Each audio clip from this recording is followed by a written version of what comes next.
Bem-vindos ao podcast Paz Seja Convosco, podcast especial Paz Seja Convosco, onde nós vamos falar um pouco, sobre o Projeto de Vida 2025 com o tema Que Ele Cresça. Nós estamos aqui muito animados, nós estamos aqui na mesma bênção, na mesma unção, para poder trazer esse conteúdo que esperamos nós, que seja de grande valia para todos vocês, pastores. Não podia começar esse podcast sem apresentar aqui essas feras da nossa igreja, como o pastor Mário mesmo tem repetido em várias reuniões. Os nossos pastores, nossos pregadores são os melhores do Brasil. Amém. Pastor Rodrigo Moraes, pastor lá em Pará de Minas Gerais. Dá uma boa noite pessoal aí, pastor Rodrigo. Gente, boa noite, Deus abençoe a todos. Prazer, honra estar aqui nesse podcast ao lado essas lendas vivas da Igreja Quadrangular, e hoje nós queremos transbordar na vida, no ministério, na igreja de todos vocês. Fiquem ligados nesse podcast aqui, porque você vai pegar muita ideia, muita bênção para a sua vida, tá bom? Wagner, que prazer estar aqui com vocês, viu? Amém. Também aqui, pastor Jerônimo, essa referência da nossa igreja, esse pastor que eu, além de ser muito fã, eu sou um admirador. Pastor Jerônimo, seja bem-vindo a mais um podcast. Gente, paz seja convosco para todo o Brasil. Quero agradecer ao pastor Mário, pastora Bianca, pela oportunidade da gente transmitir, trocar experiência para os pastores do Brasil inteiro. Sim. Eu creio que vai ser um momento muito proveitoso. Espero que você possa, no meio de tantas informações, você tirar o melhor para você. E, por último, mas não menos importante, pastor Luiz Antônio, nosso presidente lá do estado de Sergipe, pastor na igreja lá em Aracaju. Pastor Luiz Antônio, prazer estar aqui. Prazer é nosso. É um prazer. E um detalhe, viu? Já que o papo vai ser longo, deixa eu dizer uma coisa. Eu consigo chamar você de Wagner, consigo chamar você de Rodrigo, mas não dá para chamar ele de Jerônimo. Aí não tem jeito, é pastor Jerônimo, né? Não que vocês não sejam, mas acho que por toda a história que a gente tem, com o pastor Jerônimo, de sempre ouvi-lo como protagonista de tanta coisa na nossa igreja, de trabalhos como esse que a gente vai tratar aqui, por exemplo, aí não tem como não, pastor, chamar o senhor de outro jeito que não seja de pastor Jerônimo. Eu estou me sentindo aqui como se fosse um leão na cova dos Daniéis. Mas vamos lá, estamos aqui para servir, para compartilhar, para trazer alguma coisa para todos aqueles que estão nos acompanhando, nos assistindo nesse momento, com a intenção de sermos úteis na vida dos outros, falando um pouquinho daquilo que está acontecendo na vida e no ministério da gente. Então vamos lá. Vamos iniciar nosso podcast. Pastor Jerônimo, eu gostaria de começar fazendo uma pergunta. Você que é uma referência para todos nós na Quadrangular, eu tenho uma curiosidade. O senhor é o criador do Projeto de Vida, o primeiro Projeto de Vida, quem vislumbrou, idealizou, foi o pastor Jerônimo? Não, na verdade, eu fui auxiliar do pastor Mário durante 9 anos, e ali nasceu, todos os anos a gente fazia o Projeto de Vida, lá na primeira igreja, onde tudo começou. Mas, na verdade, o Projeto de Vida, eu escrevi um livro, o título do livro é Homens Grávidos. O que nós aprendemos com isso? Tudo que Deus vai nos dar, primeiro ele constrói dentro de nós. Qualquer coisa, tudo Deus coloca dentro de nós. Você vê, quando Deus falou para Adão e viu Deus que Adão estava só, Deus prometeu a Adão de dar a ele a bênção que ele precisava. Aí Adão ficou olhando, achando que a bênção dele viria do céu, dos mares, das florestas, dos rios, Enfim, e ele perguntou: Deus, o Senhor me prometeu me dar uma bênção e me curar dessa solidão. Onde é que está essa bênção? Aí Deus adormeceu Adão no jardim do Éden e abriu ele, tirou a Eva, a mulher, de dentro dele. Aí, quando ele voltou daquela anestesia, lá do jardim do Éden, a Bíblia diz que Deus fechou o lugar com carne, fechou o lugar que ele tinha aberto, Ele falou: Senhor, onde é que estava essa bênção? Quando ele viu a Eva, aquela Miss né, universo diante dele. Ele falou: estava dentro de você. Então, projeto de vida, um dos propósitos é ensinar a igreja, milhares de pessoas, a ficarem grávidos de sonhos, de projetos, de planos, de propósitos. Esse é um dos principais pontos do projeto de vida, né? Que bacana, que bacana. Olha só, nós estamos esse ano, a gente já estava ano passado, nós fizemos um podcast, inclusive, sobre o tema Venha o Teu Reino. Esse ano, o tema do CND, o tema do Conselho Nacional é que ele cresça. Eu queria que vocês dessem, tipo assim, cada um da maneira... Como é que você entende esse tema, que ele cresça? Olha, qual que é a proposta? A proposta é que Jesus cresça dentro das igrejas, dentro dos corações dos nossos irmãos. Que Jesus cresça nos altares, que Jesus cresça dentro das casas, que Jesus cresça em cada empresa. Então essa é a proposta do Conselho Nacional. Que o nome dele, que a obra dele, que o reino dele cresça cada dia mais na sua vida e à sua volta. Então nós vamos ministrar isso para a nossa igreja em 2025. Jesus precisa crescer na sua vida. O nome dele precisa aparecer, a palavra dele precisa prevalecer. Então a proposta do projeto de vida é essa, que o nome do Senhor cresça e apareça mais do que nós e mais do que qualquer coisa. Amém. Pastor Jerônimo. Interessante, eu estava vindo para cá pensando, né? Esse tema é extraordinário, porque ele tem tudo a ver com o projeto de vida, com os nossos sonhos, com as nossas necessidades. Lá em Mateus 6,33, Jesus falou assim: buscai, pois, em primeiro lugar, me coloca em primeiro lugar na sua vida. E o dia que isto acontecer, tudo que você precisa eu vou te acrescentar. Então, essa palavra primeiro, Deus não aceita ficar em segundo lugar. E muitas vezes as nossas necessidades ficam em primeiro lugar.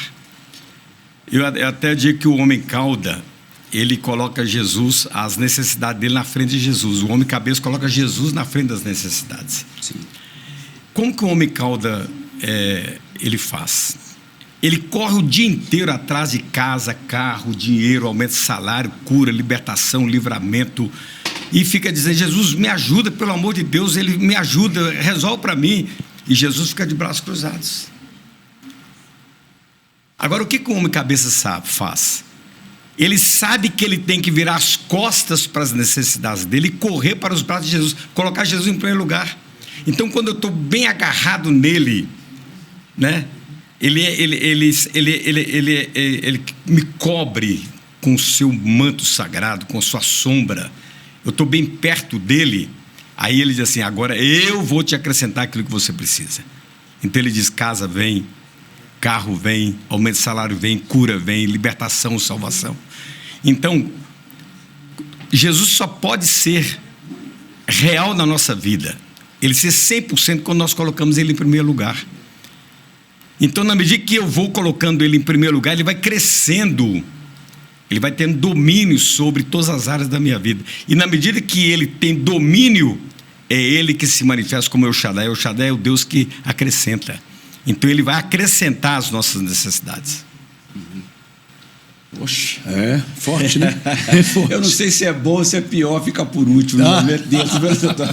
Porque um dá uma pedrada aqui, o outro dá outra pedrada dali, aí chega para você. Ué. Não, eu acho que não fica mais complicado, não, porque eu vou pegando, né? O pastor Jerônimo repetiu várias vezes, tanto na primeira fala dele como agora, a palavra sonhos.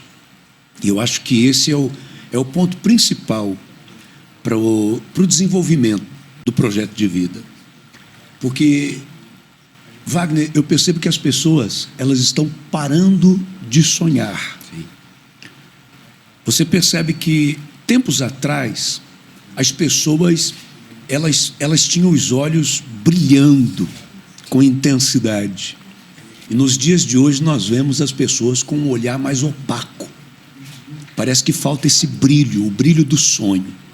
E quando eu pensava sobre isso, o que tem levado as pessoas a pararem de sonhar, meu Deus? já que o sonho é uma coisa tão importante, é o sonho que impulsiona a gente a pular da cama pela manhã. É o que antevê, né, a realização. Não é? Que você está indo em busca de alguma coisa. Então, o sonho é extremamente importante, ele é o complemento da fé. A fé é o firme fundamento das coisas que se esperam, ou seja, das coisas que você está sonhando. Eu costumo dizer que a fé é o operário e o sonho, a esperança, é a matéria-prima. Se a gente tiver só o operário e não tiver com o que trabalhar, não adianta. É verdade. Né? Você tem que ter as duas coisas. Aí eu estava analisando o que tem levado as pessoas a pararem de sonhar. Primeiro, a quantidade de frustrações, né? As pessoas se frustram tanto que elas começam agora a parar de sonhar, porque de tanta frustração acha que não vai mais acontecer, então ela desiste. Alguns chegam até a achar que é uma questão de maturidade. Não, eu agora sou uma pessoa madura, eu não sonho mais. É exatamente o contrário. A partir do momento que a pessoa deixou de sonhar, ela está deixando de viver. Essa é a grande verdade. Segunda coisa que leva uma pessoa a deixar de sonhar, no meu entendimento, essa pessoa, quando ela para de sonhar, é porque ela não está tendo mais tempo para sonhar. Sim. A nossa vida nos dias de hoje, ela está assim tão carregada, ela está tão intensa, a gente está tão cheio de coisa para fazer, que a gente não tem tempo para sonhar. As pessoas estão se dando por satisfeitas com a subsistência, a sobrevivência. Sim. Terminei o dia de hoje, está bom demais. Não dá tempo para sonhar. De tão carregada, de tanto ativismo que as pessoas estão tendo. Então, quando eu olho para esse tema, que ele cresça, eu preciso primeiro sonhar com esse crescimento dele na minha vida. Glória a Deus. Eu preciso olhar para isso e os olhos têm que voltar a brilhar. Se ele crescer, então estes sonhos, de fato, eles serão realizados. Como já disse, né, os pastores agora há pouco. É isso mesmo. No momento que ele cresce, é que essas coisas que eu quero, que eu sonho, elas serão atraídas para a minha vida a partir do crescimento dele na minha vida. O que eu acho engraçado, e essa fala do pastor Jerônimo, ela foi muito interessante, porque quando Jesus diz, olha, me busca primeiro, que o resto eu acrescento, ou seja, que eu cresça na sua vida para que outras coisas venham. Quando ele diz as outras coisas serão acrescentadas, ele diminui tudo. Ele diminui tudo. Ele fala, olha o meu tamanho, nada se compara ao meu tamanho, as outras coisas. O que é outras coisas? O que você quiser. Verdade? O que é outras coisas? O que você quiser. Eu tenho tudo para te dar. É brincadeira. Eu posso fazer tudo na sua vida se eu crescer na sua vida. Exatamente. E ainda diz para a gente não se preocupar. Porque ele diz que quem se preocupa, isso é coisa de quem não crê. Ele diz que são os pagãos. É verdade. Os pagãos é que ficam ali pedindo, ansioso e tal. Vocês têm um pai que ele sabe tudo que vocês precisam. Acabou.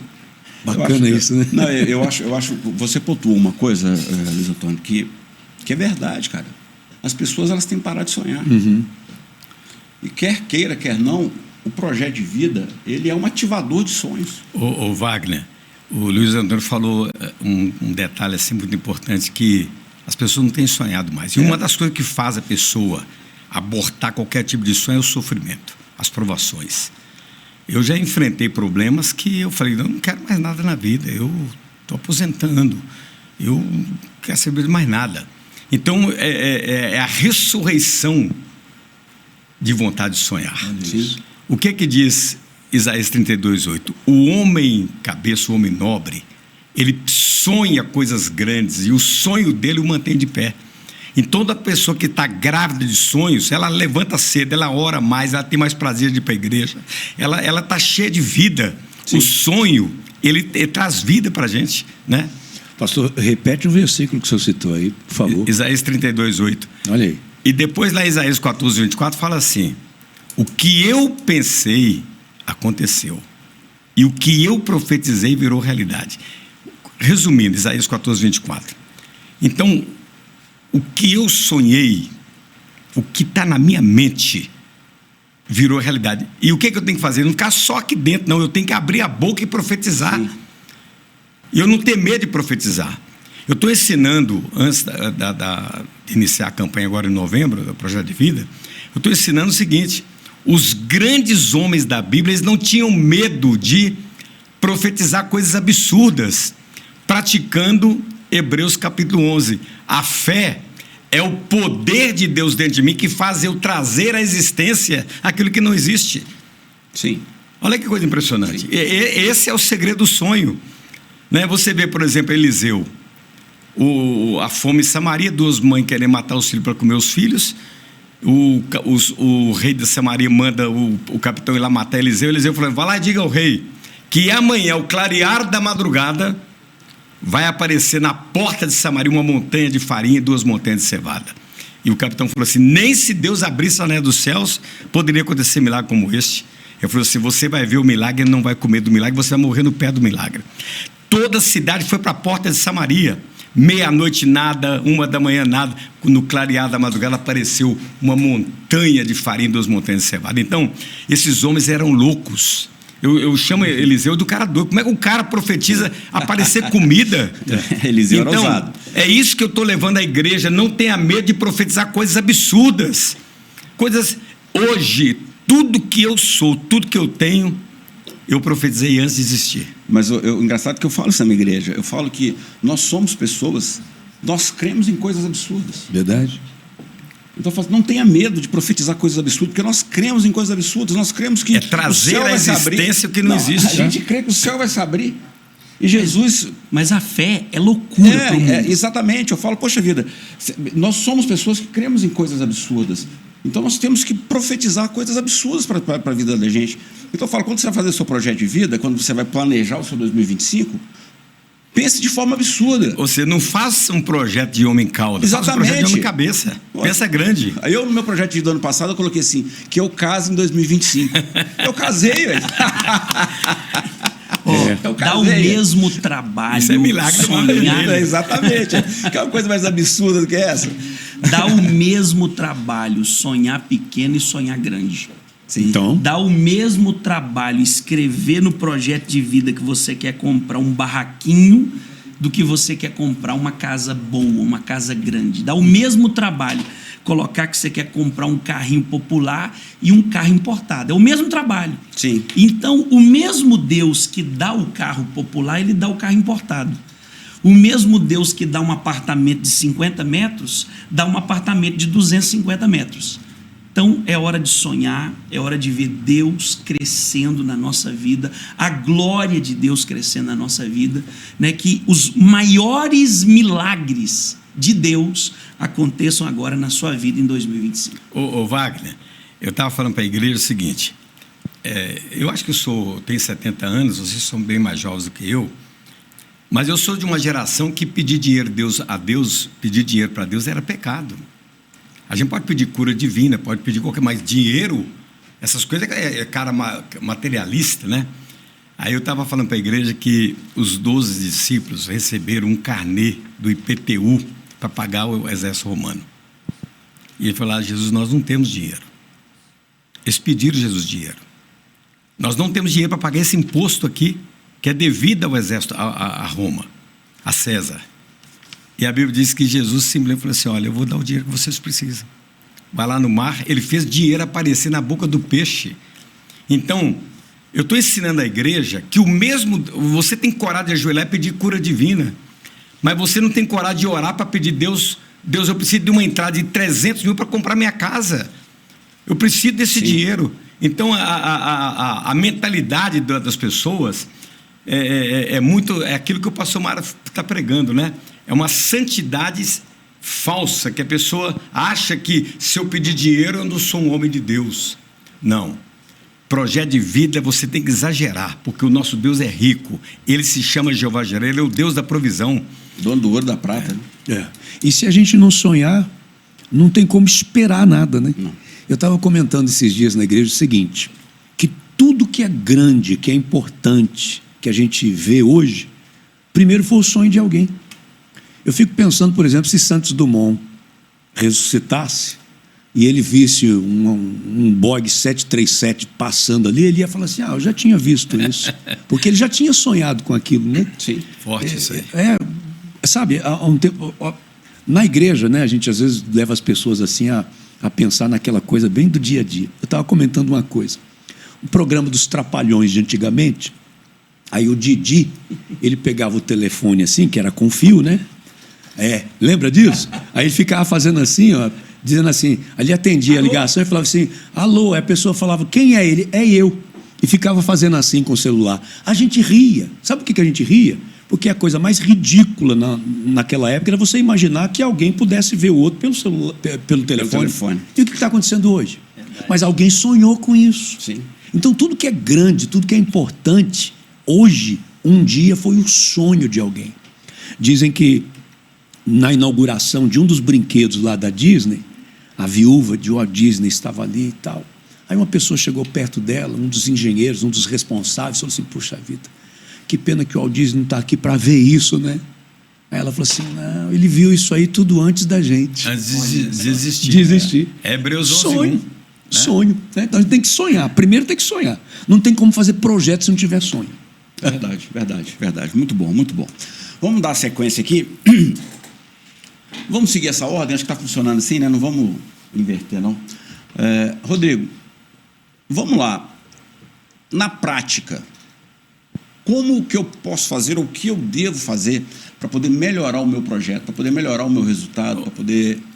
Pode falar, pastor. Wagner, só um detalhe. O pastor Rodrigo e o pastor Leandro, eles estão viajando quase o estado todo de Minas Gerais, dando um treinamento sobre o projeto de vida, uma coisa extraordinária. Sim. E o pastor Rodrigo, ele é um fenômeno. Eu considero ele um fenômeno.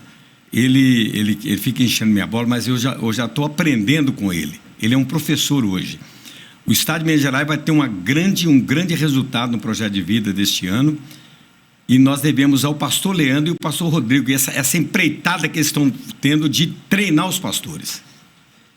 O que não pode que responsabilidade, faltar? Meu Deus, escutar isso que do pastor responsabilidade, Jerônimo. hein? Eu quero dar um testemunho aqui. Eu acho que 90% do que eu sei, eu aprendi com o pastor Jerônimo. O pastor Jerônimo é, de fato, o nosso mestre. Sim. Né, nessa questão de projeto de vida e muitas outras coisas, não é mesmo, Luiz? Com certeza.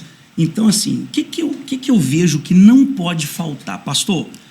Pastora, você quer um grande projeto de vida na sua igreja, para o seu povo, para o ministério? Nós já temos um tema maravilhoso, que ele cresça.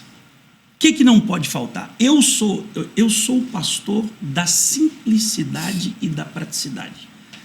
Vocês vão ver aqui hoje, vocês vão me ouvir, eu sou direto no ponto. Eu sou da simplicidade, Wagner, e da praticidade. 4 coisas que não podem faltar para a gente ter um projeto de vida maravilhoso. Primeiro, oração. Tem que ter oração, tem que ter consagração. Porque isso é gerado no espiritual. Isso é gerado em Deus, é gerado no céu. Então, tudo que a gente vai fazer na igreja para o povo, usando a fé, usando a palavra, tem que ser gerado na oração, no jejum, na consagração. É o primeiro ponto. Se faltar isso, possivelmente vai prejudicar muito o resultado do projeto. Wagner, segundo, decoração. Eu sou muito disso, pastor Jerônimo, eu sou muito disso. Decorar a igreja, fazer a igreja entrar no clima do projeto de vida com uma decoração que ministre sem ninguém falar nada. Sim. Então, Luiz, quando a pessoa passa pela porta da nossa igreja, ela vê uma decoração que insere ela dentro do projeto de vida. Cada detalhe, cada ponto da igreja... Quando você fala de decoração, você está querendo dizer a comunicação visual. Comunicação visual, o visual do projeto, o cenário. Isso. Então, eu considero essencial o pastor criar um cenário dentro da condição dele. E olha, o melhor de tudo, todas as igrejas têm alguém talentoso para isso. Sim, verdade. Todas Graças as igrejas. a Deus. Toda igreja, pastor Jerônimo, toda igreja, Luiz, Wagner, pastores, toda igreja tem alguém que tem esse talento. E essa pessoa pode ser aquela irmã que faz a mesa de Santa Ceia, né? Essa. Conversa com ela, Exatamente, chama ela e fala, olha, nós precisamos criar um cenário aqui na igreja, uma decoração. Vamos comunicar visualmente com o povo o tema do nosso projeto. Então, oração, que é a parte espiritual, a consagração, tem a parte da decoração, o cenário, como mencionou o pastor Luiz. Terceiro, não pode faltar testemunhos de pessoas que já fizeram o projeto de vida e tiveram, assim, sonhos realizados, metas alcançadas. Então, o testemunho, pastor Jerônimo, é a validação do projeto. Tenho certeza, eu tenho absoluta certeza que em todas as igrejas tem inúmeros testemunhos de pessoas que tiveram sucesso fazendo o projeto de vida, entrando nessa fé, crendo na palavra de Deus. Jó capítulo 22, versículo 28, diz assim, ó: se você projeta alguma coisa, ela te sairá bem. Fez o projeto? Vai dar certo. E a luz de Deus brilhará em seus caminhos. Então, tem gente na sua igreja que tem testemunho. Uhum. Aí eu faria, eu sou o pastor que está lá do outro lado da tela, sim, aprendendo com vocês. Testemunhos, eu acho muito importante. Mas eu coloco 2 testemunhos por domingo, coloco 3, eu tenho 15, eu coloco 5. Como é que eu escalono, como é que eu posiciono esses testemunhos durante esse mês do meu projeto de vida? Sua pergunta foi brilhante, Wagner. Como que eu faço lá? Sou Jerônimo, pastor Luiz. Como que eu faço lá na igreja?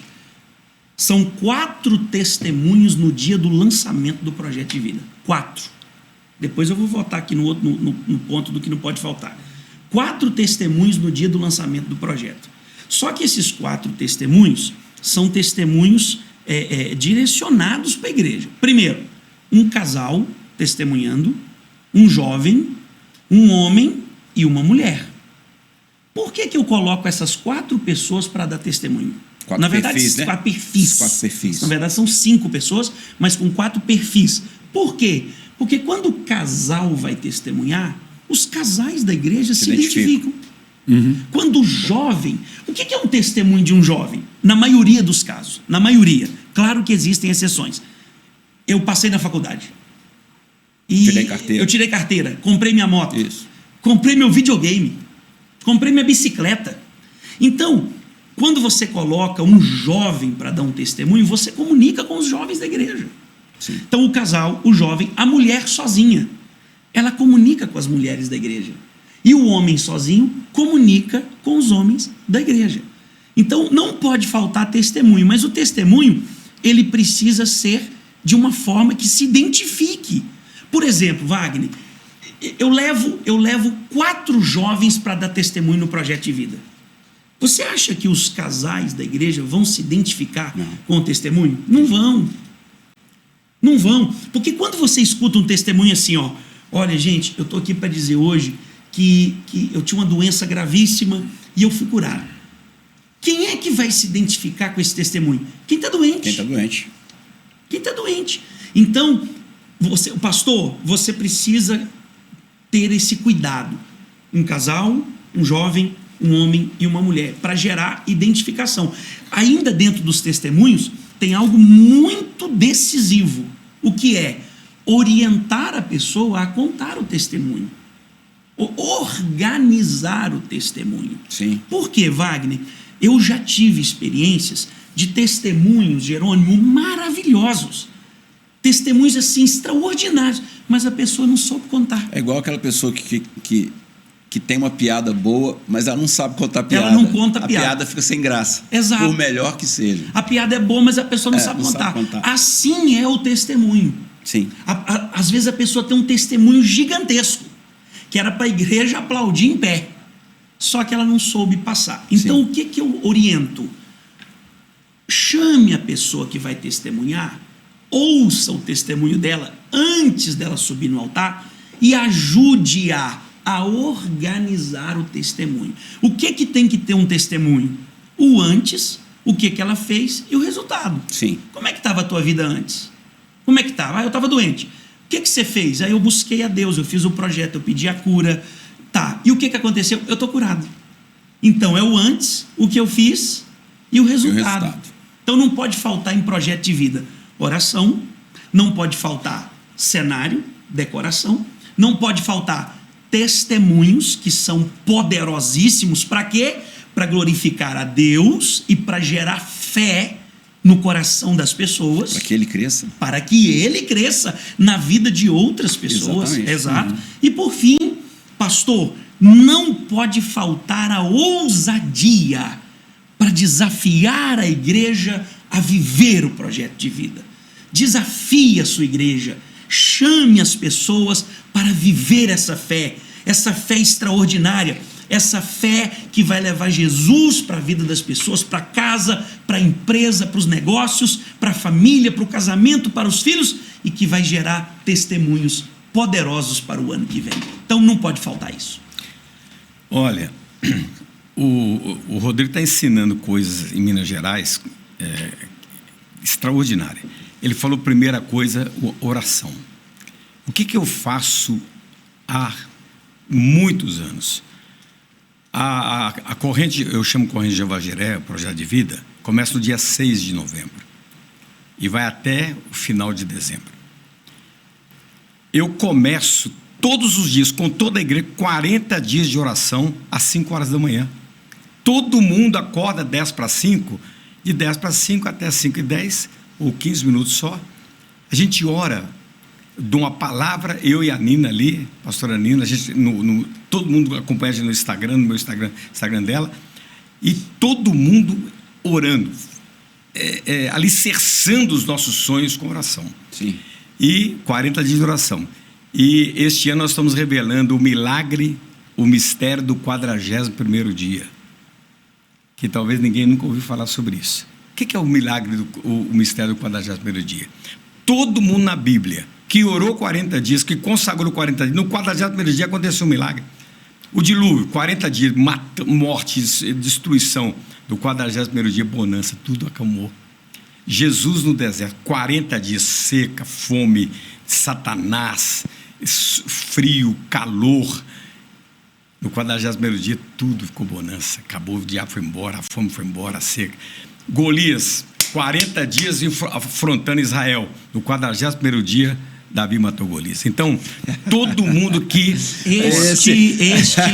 eu apresento a vocês, este é o pastor Jerônimo Onofre. Não, eu estou levando...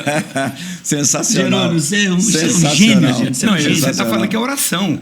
Então, além de todo mundo estar na igreja 2 vezes por semana, quarta e domingo, sexta e domingo, eu sempre ensino que um elo são quarta e domingo, sexta e domingo, eu ensino, todo mundo vai começar. Aí eu falo assim, quem é que não pode fazer os 40 dias de oração 15 minutos às 5 horas da manhã? Levanta a mão. Por que a senhora não para? Porque eu trabalho muito. Então a senhora acha que eu sou, me perdoa, acha que eu sou vagabundo? Que quem vai fazer não trabalha? Então eu tenho responsabilidade. Então eu vou orar porque eu creio no milagre. 5 horas da manhã é o clarear da madrugada. Deus usou o clarear da madrugada para realizar todos os grandes milagres da Bíblia. Por isso que eu escolhi o clarear da madrugada, quando a luz do dia vai dissipando às 7 da noite. Então, o primeiro ponto do Rodrigo, oração. Não pode faltar oração. Além de nós orar todo culto, né? Orar forte para Deus engravidar as pessoas, para quebrar barreiras. Eu até falo sobre o céu de bronze, a terra de ferro. A Bíblia fala lá em Apocalipse que milhares estão debaixo de uma maldição de céu de bronze. Nenhuma oração sobe, terra de ferro. Tudo que você planta não nasce. Então tem que ser quebrado isso. E a Bíblia fala que Jesus falou para Nicodemo, a partir de hoje os céus estão abertos. Então é isso que o Rodrigo está falando. Agora, fala. Luiz. Meu Deus, é muita coisa, viu? É muita informação. É muita informação. Eu comecei a anotar aqui, já vou sair com algumas mensagens prontas aqui. Antes de eu citar como é que eu faço meu trabalho, respondendo a pergunta do Wagner... Luiz Antônio, só um detalhe. Ele falou 4 pontos. Ele esqueceu de falar o 5º. Aí vai falar daqui a pouquinho. Já, então. O 5º a pessoa tem medo, né? É legal de completar, então, não é? Não, fala. Fala, então Luiz. Tá. Esse ponto que ele falou do cenário, eu acho que isso é uma coisa tão fantástica, Porque as pessoas precisam realmente ser mexidas de tal forma Enxergar, né? a enxergar a bênção. Exatamente. Então, por exemplo, nós já fizemos lá na igreja, num projeto de vida, e o tema era a unção na minha casa. O que eu fiz? Eu montei um cenário no altar de cada cômodo da casa. Cada cômodo. Então eu começo com um portão e ali eu prego sobre o que você está deixando entrar na sua vida. E coloco um portão grande, bonito, um portão de ferro assim, logo em cima do altar.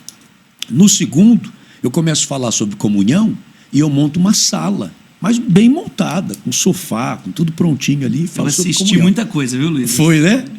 E vou montando. O quarto do casal, eu monto. Mas tem um que é o que mais chama atenção. Eu chamo de quartinho da bagunça, que todo mundo tem um quarto, né? Um cômodo na casa onde E coloca tudo. Coloca os trem lá, né? Isso. Joga tudo lá.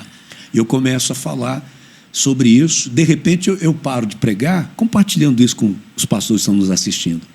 Eu paro de pregar, depois de falar das bagunças que às vezes está na nossa vida, coisa que está fora de ordem, fora do lugar. E eu paro de pregar e começo a arrumar as estantes com as coisas todas bagunçadas que estão ali no altar. E quando eu termino, aí eu mostro, olha agora o espaço que sobrou. Agora Deus tem como mandar coisa nova para a sua vida, porque você tem onde guardar, você tem como receber. Baseado nesse cenário. Tremendo, Né? tremendo. Mas veja só, o projeto de vida para mim, eu começo ele sempre no terceiro domingo de outubro. E aí eu chamo de preparação da preparação. E eu falo sobre os sonhos, mostrando que não dá para você fazer projetos se você não tiver sonho. Não tem como projetar uma coisa que você não está sonhando. Sim. Então, primeiro você tem que sonhar. Aquilo que nós já falamos agora há pouco aqui. É o primeiro. Preparação da preparação. Aí, no quarto domingo de outubro, aí eu faço o culto de preparação. No culto de preparação, eu quero explicar sobre os elementos que nós vamos usar dentro do projeto. Mostrando que esses elementos, eles não se tornam necessariamente sagrados. Ele não é o sagrado. Mas ele existe como a tipologia bíblica para nos ajudar a compreender coisas mais profundas da Bíblia que às vezes se manifestam através de um símbolo, através de um sinal. E aí eu começo a explicar sobre a importância do ódio. Por que nós entregamos o ódio? No momento que uma pessoa é ungida, ela está sendo separada, ela está sendo consagrada para ser agora aquele que tem um contato com o sobrenatural. Sim. Porque se uma pessoa trabalhar honestamente, ela não roubou ninguém, não fez nada de errado, trabalhou direitinho, bonitinho, ela vai ter uma prosperidade na vida dela. Até sem ela buscar a Deus. Porque ela está dentro de uma promessa já da própria palavra, é um princípio da semeadura, né? Gálatas 6:7, ela plantou, ela vai colher. Mas quando essa pessoa tem a unção, aí é diferente. Ela atrai coisas dos céus de uma forma extraordinária para a vida dela. Então eu vou explicar sobre o óleo da unção. Eu vou explicar, por exemplo, por que nós entregamos um simples prospecto para a pessoa. Qual o significado dela escrever os sonhos. Existe nos estudos científicos, através de eletrodos que ligam na cabeça da pessoa, que mostra a quantidade de áreas do cérebro que são acionadas quando uma pessoa está escrevendo, não digitando. Digitando tudo bem, aciona, mas quando ela escreve é muito mais. Até a memória. A memória. Se você quer memorizar um texto, escreva ele. Sim, isso é técnica. Inclusive, tem estudiosos que dizem, depois que você escrever, pode amassar e jogar fora. Não tem problema. Porque você não vai voltar a ler. A questão é o que você já conseguiu trazer para a sua memória no momento que você estava escrevendo. Né? Eu decoro escrevendo.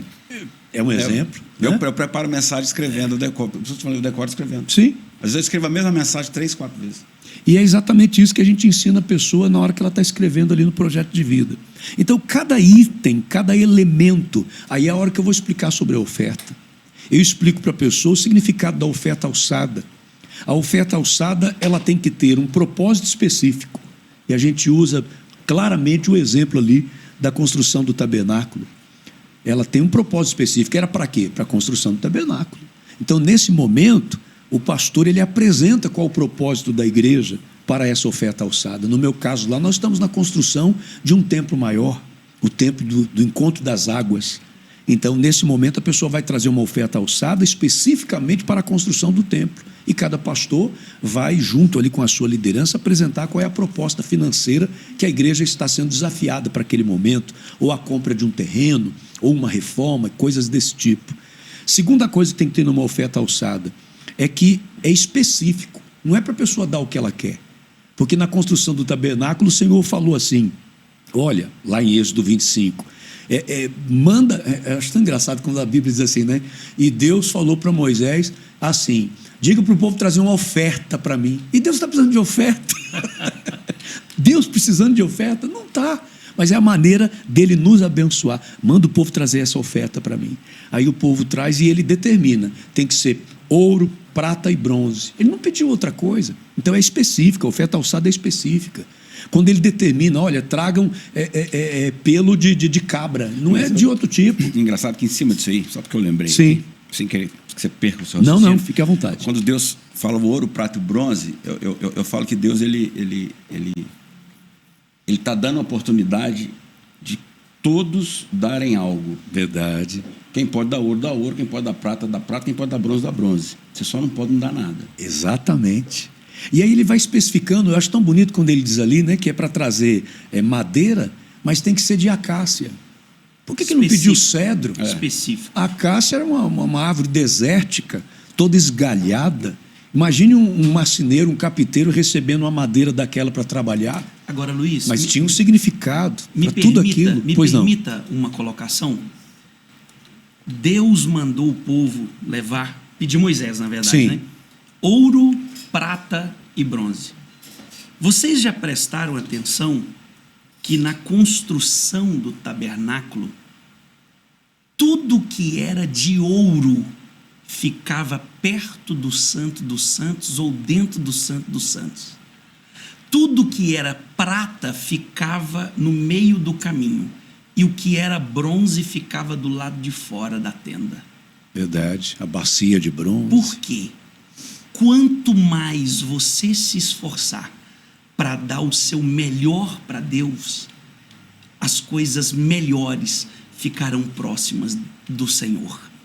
Olha que coisa interessante. Verdade. Então, quanto mais as pessoas se esforçavam, pastor Jerônimo, para dar o melhor, por exemplo, quem se esforçava e dava o ouro, o utensílio foi usado no candelabro, na arca e nas coisas que ficavam próximas do Santo dos Santos.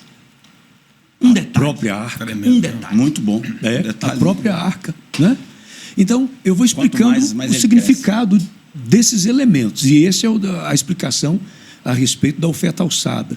E um outro detalhe da oferta alçada, o terceiro ponto dela, para que ela seja caracterizada como uma oferta alçada, é que ela tinha também um tempo determinado. Então, na igreja, nós lançamos um desafio que é de 1 ano. Durante 1 ano, as pessoas mensalmente vão trazer aquele valor que é, inclusive, também determinado. Por que ele é determinado? Mas a gente vai determinar um valor? Sim, mas ali o Senhor determinou o que Ele queria. Não era para a pessoa trazer o que ela quisesse. Era determinado. Esse é o desafio, né? Tanto que quando chega um momento, os artesãos falam assim para Moisés, olha, manda o povo parar de trazer. Já tem demais. Já tem demais, né? Já temos mais do que o suficiente. Mais do que o suficiente. Porque é assim que Deus faz com a gente, né? Sim. Ele sempre dá com a abundância, com a sobra. O Wagner, Luiz, Jerônimo, um outro ponto, Luiz, que é muito importante os pastores entenderem. Você viu que eu provoquei ele, né? Você mexeu. Luiz, eu acho que é muito importante a gente pontuar isso. Sim.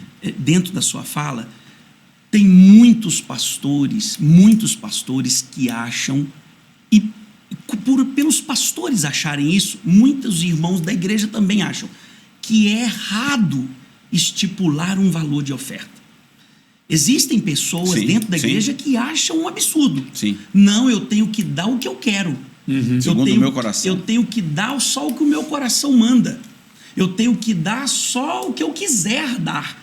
E a gente vê em toda a Bíblia Sagrada Deus estipulando o que Ele quer receber.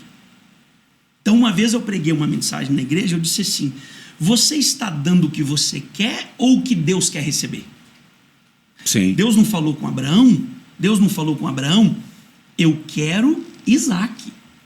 Eu quero o filho que você ama. Por que Deus rejeitou a oferta de Caim se a gente pode dar qualquer coisa?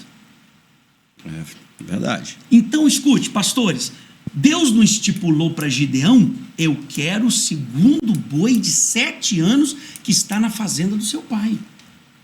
Estipulado, o valor ali era estipulado. Quando alguém, por exemplo, ia apresentar uma criança, se ela fosse rica, ela dava um bezerro; se ela fosse classe média, ela dava um cordeiro; se ela fosse pobre, ela dava um casal de pombinho, que foi o caso de José e Maria. Então Deus sempre estipulou o que Ele quer receber. Então não é errado, eu não vejo como sendo errado, o pastor, orientado por Deus, estipular sim a oferta alçada, dentro aí da fala do Luiz. Então não tem nada de errado nisso. Exato. Se vocês me permitem, é o seguinte: muitos pastores, eles têm medo de pregar sobre oferta e sacrifício. E tem muitas mensagens fortes sobre isso que os pastores precisam se preparar para pregar. Por exemplo, por que muitos pastores pregam e dá errado? Ele não tem um resultado que ele acha que deveria ter. Em Mateus 13:44 tem uma história que fala sobre o tesouro escondido. Um homem, ele entrou numa propriedade que não era dele, e ele foi andando ali naquela propriedade que não era dele, ele encontrou uma pepita de ouro. Eu até ia trazer aqui uma pedra pintada de ouro. Quando ele viu aquela pepita de ouro, ele ficou doido. Falou: meu Deus do céu, que maravilha. Ele pegou, abriu um buraco, colocou ela lá dentro, pôs terra por cima, colocou folha, escondeu a pepita de ouro no terreno que não era dele. Ele foi lá na casa do dono do terreno e falou assim: eu quero comprar a sua propriedade. Eles acertaram o valor. Ele falou assim: então fica tranquilo que eu vou trazer o dinheiro e vou pagar o senhor. Esse terreno já é meu. A Bíblia diz que ele volta e vende tudo que ele tinha com alegria abundante. Ele vendeu a casa, vendeu o cavalo, vendeu a vaca, vendeu as galinhas, vendeu os cachorros, vendeu tudo que ele possuía com alegria abundante. Ele sacrificou, ele ficou sem nada. Ele sacrificou tudo que ele tinha para comprar aquele terreno. Sim. Mas por que ele sacrificou de maneira com alegria abundante? Porque a visão dele não estava no sacrifício, estava no resultado do sacrifício. Ninguém quer sacrificar. Ninguém quer. Então o que o pastor tem que fazer? Tem que mostrar o resultado do sacrifício. E muitas vezes ele pega só no sacrifício. Esquece Por que o Rodrigo falou do poder do testemunho? Porque o testemunho mostra o resultado do sacrifício. O pastor Flamarion, ano passado, ele teve um sucesso muito grande no Projeto Divino, e foi uma coisa extraordinária, porque ele pegou pesado no resultado do sacrifício. O que o Rodrigo falou, isso é fundamental. O testemunho é para mostrar o que é que quando a pessoa foi no altar entregar o sacrifício dela, além do dízimo, qual o resultado que ela teve? Então, o sacrifício, ele produz o resultado. Então, aquele homem, ele entregou tudo que ele tinha, porque a visão dele não estava no sacrifício, estava no resultado do sacrifício. Verdade. Um outro ponto também que eu quero aproveitar o momento é o seguinte. Eu até estava passando lá perto de Pará de Minas, liguei para o Rodrigo e falei isso para ele. Falei: Rodrigo, todo mundo está debaixo de promessa. Existe uma diferença entre promessa e juramento. A Bíblia tem 5.000 promessas no Velho Testamento e 3.000 no Novo Testamento. Sim. E todos nós estamos debaixo dessas promessas. Elas podem acontecer e podem não acontecer. Dependendo do meu comportamento, Deus retém as promessas. E dependendo do meu comportamento, Deus libera as promessas. Porém, juramento é uma garantia irreversível que a promessa vai ser cumprida. Como que você sai debaixo de promessa e entra debaixo de juramento? Então, você quer saber? Claro. Eu também. Todo o Brasil. Eu estou aqui, presta atenção. Eu estou aqui parado, aqui, meu olho está brilhando aqui. Eu não estou debaixo de promessa. Eu não estou debaixo de promessa, eu estou debaixo de juramento. Como que eu saio debaixo de promessa e entro debaixo de juramento? A Bíblia diz que quando Abraão ele coloca Isaac no altar, lá no Monte Moriá, e Deus pega o cordeiro e fala, pega o cordeiro. Ali Deus estava trocando, você tira o seu filho que eu vou colocar o meu. Né? O cordeiro representava Jesus. Então, quando ele encharca o altar no Monte Moriá com o sangue do cordeiro, fica até arrepiado.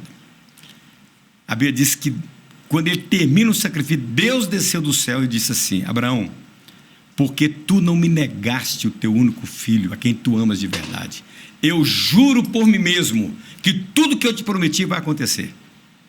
Olha isso. Então Abraão, a partir do sacrifício, ele não está debaixo de promessa, está debaixo de juramento. Então, quando você conduz a igreja a não temer de vir no altar, a igreja está saindo debaixo de promessa e ficando debaixo de juramento. Ele disse, eu juro por mim mesmo que tudo que eu te prometi vai acontecer. E você vai dominar a cidade onde você mora. Amém. Então, o importante é você não ter medo de pregar. Primeiro, o testemunho. Aquele homem colocou tudo que ele tinha de maneira sacrificial e de maneira abundância de alegria, porque a visão dele não estava no sacrifício, estava no resultado do sacrifício. Então, quando você vier no altar, se a sua visão está no sacrifício, você dá o que você tem de pior. Mas se a sua visão está no resultado, você dá o que você tem de melhor. É verdade. E segundo, o sacrifício, ele tira você debaixo de promessa e coloca você debaixo de juramento. Não importa se você está descendo, está subindo, o que Deus prometeu vai ser cumprido. Amém. É tremendo isso. Para eu não ser redundante nos elementos, depois da oferta alçada, aí eu falo sobre a oferta de sacrifício. Mas eu não vou falar depois do que o pastor Jerônimo falou, porque eu não sou nem doido. Tenta. Não. Vai na fé, isso aí, Luiz. é isso aí, ó, é desse jeito aí. Então, esse é o outro elemento que eu entrego. Sendo que a oferta alçada, a pessoa vai trazer durante... Porque eu acho isso muito importante para os pastores que estão construindo, né, a sua maneira de trabalhar, eles possam saber como é que a gente faz. Então, durante 12 meses, eles vão trazer a oferta alçada e a oferta de sacrifício é no último dia do projeto de vida que eles vão entregar, nessa visão que o pastor Jerônimo acabou de nos passar. Agora, por que eu faço esse culto de preparação? Porque eu não acho que o projeto de vida, a pessoa deve cair ali de paraquedas, porque vai receber tanta coisa forte como essa que nós já ouvimos aqui, que de repente ela não estava preparada para ouvir. Tem que ser uma construção. Uma construção. E aí no culto de preparação, qual é a visão que eu tenho? Aí é uma visão que não é o que eu estou passando necessariamente para a igreja com esse detalhe. É o que eu passo para os pastores, é o que está dentro de mim. Qual é a visão que eu tenho da preparação? Em Gênesis, quando o Senhor ele está no projeto da criação, de repente a palavra vai e nos diz assim, e o Senhor ainda não havia feito chover sobre a terra, porque não havia feito o homem. Aí quando a gente lê isso, você fala, mas peraí, o que tem a ver uma coisa com a outra? Sim. Né? Não fez chover e não criou o homem. Tá, tudo bem, mas por quê? Se faz chover, há o crescimento, há a frutificação e ainda não tinha quem cultivasse. Aí a Bíblia nos diz que só depois que ele faz o homem, aí sim ele faz chover. Tremendo. Porque agora tinha alguém para cuidar, para preparar. Ou seja, se a gente não estiver preparado, Deus não vai nos dar, Deus não é Deus de desperdício. Quando Jesus multiplicou os pães e peixes, a sobra que ele poderia deixar, ele falou, deixa aí, amanhã eu multiplico mais. Ele não fez isso. Não. Ele mandou que recolhessem a sobra, né? Que deu 12 cestos cheios com a sobra. Porque ele não é Deus de desperdício. Então Deus não vai desperdiçar nada com a gente. O que ele nos der, ele quer que aquilo ali seja para todos nós. Ué, mas e a abundância? Ele não dá para sobrar? Dá para sobrar, mas essa sobra é exatamente para que eu possa abençoar não pode todos aqueles... Desperdiçar. É para abençoar todos que estiverem à minha volta, né? Tanto que, por que onde... Já percebeu uma coisa? Em convenção, em reunião nossa, onde está o pastor Jerônimo, está um punhado de gente em volta? Estou falando sério. Ele por que isso acontece? Está sempre transbordando. Você pega uma vez eu peguei uma carona com o pastor Jerônimo, que ele não vai nem lembrar, isso foi em Minas. Peguei uma carona com ele, no trajeto da carona que ele me deu, Quando eu desci do carro, eu estava transbordando com tudo que ele havia me dado de mensagens, de ensinamento. Olha o que ele acabou de falar. Estava passando lá em Patos de Minas. É assim que ele faz, com todo mundo. Ele vai transbordando. Sim. Você está sempre por perto de gente que está debaixo de prosperidade, gente próspera. Porque a pessoa próspera nunca tem só para ela. Nunca tem só para ela. É um poço, né? Você vai tirando água e a água nunca deixa de existir. Isso que você falou aí é sensacional. Não é? A pessoa próspera nunca tem só para ela. só para ela. Ela sempre verdade, tem cara. para É compartilhar. verdade. Então, essa é a minha visão. Aí sim, quando chega no primeiro domingo de novembro, aí eu começo os 7 elos. Os 7 elos. No caso do nosso projeto desse ano, né, que ele cresça, aí eu já tenho cada mensagem preparada. Cada mensagem preparada. Eu vou falar só a primeira, né, porque as outras tem que criar expectativa. Mas a primeira, que ele cresça na minha fraqueza. Olha, Luiz. Que ele cresça na minha fraqueza. Que bacana. Se eu perceber que eu estou fraco, porque o que foi que Paulo disse? Exatamente quando ele se sentia fraco é que Ele estava forte. ele estava forte, ele estava um gigante. Enquanto eu estiver achando que eu sou alguma coisa, não sobra espaço para Deus agir em mim. Tremendo isso. Não é? Tremendo. No momento em que eu me esvazio, no momento que eu reconheço a minha fraqueza, que eu paro de me apresentar para a vida como se eu fosse um super-homem, um super-crente, mas eu me mostro realmente dependente de Deus, é a hora que ele cresce na minha vida. Você já Porque a passou glória ele mensagem. não vai dividir com ninguém, né? Luiz, ainda sobre transbordar, eu fui ministrado, Wagner, por uma frase recentemente, uma frase pequena, simples, mas muito poderosa. Recebedores sobrevivem, doadores prosperam. Olha isso. Pessoas que só querem receber, elas vão sobreviver. Mas quem aprendeu a doar vai prosperar. Por isso, É o paradoxo do reino, né? é o paradoxo. É o paradoxo do reino. É a Dando contramão que do você mundo. recebe. Sim. E Jesus disse, melhor é dar do que Você receber. quer receber. Então, que nós possamos ensinar o nosso povo a doar, a transbordar e abençoar, principalmente o reino, para que ele cresça. Ô, Rodrigo, é interessante, parece que é até bobagem falar isso aqui, mas muitos pastores dizem assim, muitos pastores não podem pregar sobre prosperidade porque eles não têm prosperidade, eles não venceram na vida ainda. Isso é uma bobagem. Eu comecei a pregar sobre Jeová Jiré, eu tinha, há 45 anos atrás, eu tinha um fusquinha vermelho que parecia uma escola de samba. E eu fui dar uma carona pro pastor Mário um dia nele, e o pastor Mário foi segurando assim, falou assim, você nunca mais volta nesse carro. Entendeu? Eu falei, eu preciso pregar essa pulseira que está escrito Jeová Jiré, eu coloquei essa pulseira no meu pulso, eu ganhei ela há uns quase 47 anos atrás. Nossa. Eu falei, vou colocar o nome, eu vou carregar o nome dele. E eu era pobre, mas eu comprei um sítiozinho que o Mário falou que era tão grande o sítio que o rabo do cavalo ficava do lado de fora, no terreno do vizinho. O Mário falou comigo. Então, eu vou falar para você uma coisa. Você, não importa a sua condição, pastor. Você não está pregando sobre você. Você não é Jeová Jiré. Você está pregando sobre um Deus que prospera. Amém. Amém. E o que você profetizar para a igreja, você está profetizando para você também. Então não tenha medo, porque muitos pastores... o pastor Jerônimo prega sobre Jeová Jiré porque ele é um homem próspero, o Rodrigo, né? Não. O Luiz Antônio. Não, nada disso, não tem nada a ver com a sua situação. Nossa, isso é importante demais. Prosperidade Isso é importante não demais. é quanto dinheiro você tem, mas o quanto de Deus você tem. É isso aí. Não é quanto você tem na conta, é o quanto você tem de Deus na sua vida. Na verdade, E dentro dessa palavra do pastor Jerônimo, Elias foi mandado para a casa da viúva de Sarepta, ele não tinha água, ele não tinha o que comer, e ele foi levar a prosperidade para ela, porque não era sobre ele. Ele não tinha nada, né? Ele não tinha nada, era sobre quem estava dentro dele. Exatamente, você arrebentou. É isso aí. Porque, o Wagner, uma coisa impressionante.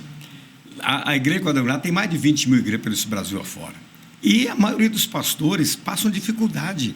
Tem lutas, né? A igreja não está toda pronta, né? Então eles têm receio. Não olha para a sua situação, Olha para um Deus que pode mudar a sua vida e a vida da igreja. Eu comecei a profetizar. Eu vou falar para vocês uma coisa. Eu tenho um dom de orar para a pessoa pobre. Eu gosto de orar para quem é pobre, quem não tem nada. Porque eu creio que Deus levanta o pobre do pó. Sim. Eu creio. Deus levanta o pobre do pó. E o primeiro pobre que ele levantou foi eu. Eu sou um testemunho vivo. Eu comecei a crer num Deus que prospera quando eu não tinha nada. Né? O que Jesus fez? Não havia pão, não havia comida para aquela multidão. Ele falou assim: fica tranquilo, manda todo mundo sentar que vai haver provisão. É o que o Rodrigo está falando. O profeta Elias, ele era pastor da igreja quadrangular. Ele era pastor. E ele chegou em Sarepta, não tinha nada. Ele não tinha onde dormir. E ele pregou prosperidade para a mulher. E a prosperidade atingiu ela e atingiu ele. Maravilhoso. Amém. Opa! Forte. Tá forte, hein? Olha só, a gente tem vários desafios. Os pastores, eles têm vários desafios, cada um do seu tamanho, de acordo com o contexto, ou seja, da sua igreja local. Ou seja, eu tenho os meus, com a quantidade de membros que eu tenho, com a qualidade da minha igreja, e tem o pastor que está lá na esquina, onde o vento faz a curva, que tem as dificuldades dele. Vamos falar um pouquinho sobre como quebrar essas dificuldades? Porque eu acho que é muito bacana a gente aqui falando e aprendendo uns com os outros, mas existe uma coisa que é a prática. Eu falo que a teoria é sensacional, mas a prática. Por exemplo, eu sou um pastor, eu queria que vocês pensassem não numa resposta objetiva, mas entendessem um pouquinho mais o que eu estou querendo dizer. Eu tenho uma igreja de 50 pessoas. Como que eu aplico o projeto de vida? Wagner, quando eu comecei a ministrar o projeto de vida, eu comecei a ministrá-lo com 20 pessoas. 20 pessoas. Na garagem de uma casa. Com 20 pessoas, pastor Luiz. 20 pessoas. A maior dificuldade a que pode parar o pastor e a igreja é a dúvida.